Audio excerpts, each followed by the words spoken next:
Hello, જય શ્રી કૃષ્ણ, જય ગિરનારી। જો અમારી ઘરે બાળકો રમી રહ્યા છે ને એકદમ મસ્ત મજાના એન્જોય કરી રહ્યા છે। શું રમી રહ્યા છો?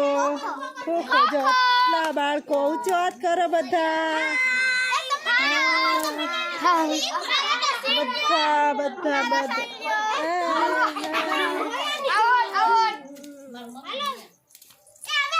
બધા બધા રમી રહ્યા છે। અમારું ફળિયું મોટું છે, બધા મજા આવે અને આમ જો જે આંગણામાં બાળકો રમે ને ખુશ થાય ને આપણને પણ મજા આવે, આપણે પણ ખુશ થઈએ। અમારે તો આમ નાની મોટી બાલવાડી છે।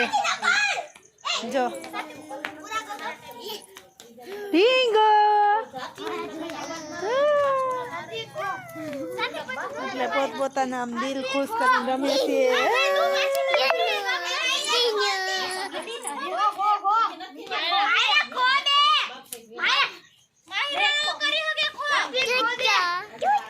મારે પોતાને તો 2 બાળકો છે, પણ આજુબાજુ વાળાને જો મારો સાત્વિક છે, બેસી ગયો સાત્વિક,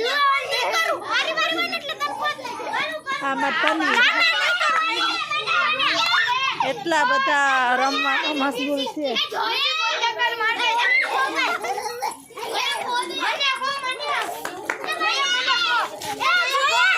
આપણને પણ નાનપણની યાદ આવી જાય, આ લોકો રમે છે તો।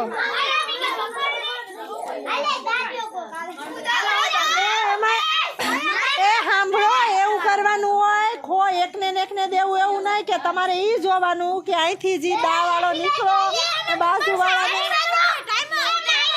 આ લોકોને એકાબીજાને આમ એટલો ઉત્સાહ ને આનંદ કે પોતપોતાના મિત્ર હોય ને અંદરના હોય ને એને ખો કરે।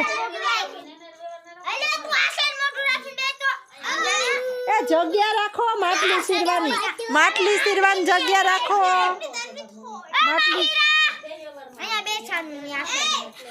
માટલી સીરવાની। હા, દોડો દોડો દોડો, એ બાળકો ધ્યાનથી।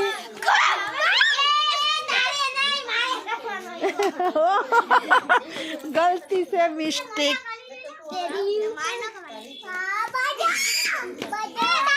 તમે પડી જશો,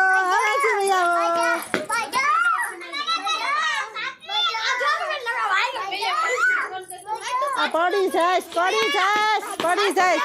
એ ખો કરી દેવાય, એકાબીજાને ખો કરી દેવાય, એ ઘા ખો કરી દેવાય। આવી રીતે રમે છે આ લોકો, બહુ મજા આવે, આનંદ આવે, આપણને પણ આપણું નાનપણ યાદ આવી જાય।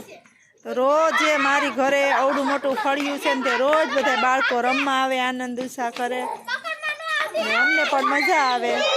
અને જેમ આ મોબાઈલથી દૂર રહે, આ એક રમતું એને રોજ આવે એટલે એ લોકોને રમવાનું કહું, કૂદવાનું કહું, આનાથી એને કસરત થાય પ્લસ જમવાનું હાલે અને ટીવી મોબાઈલથી થોડાક મુક્ત થાય અને આમ બાળકો સરસ સ્વસ્થ રહે।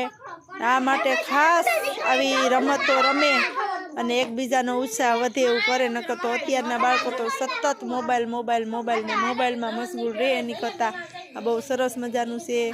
દોડે કૂદે, કસરત થાય, જમે અને એકાબીજાનો ઉત્સાહ વધે। એટલે ખાસ કરીને આવી રમતો તો બાળકોને રમવા આપણે જ ઉત્સાહિત કરાય કે રમો, એમ માટીમાં રમો।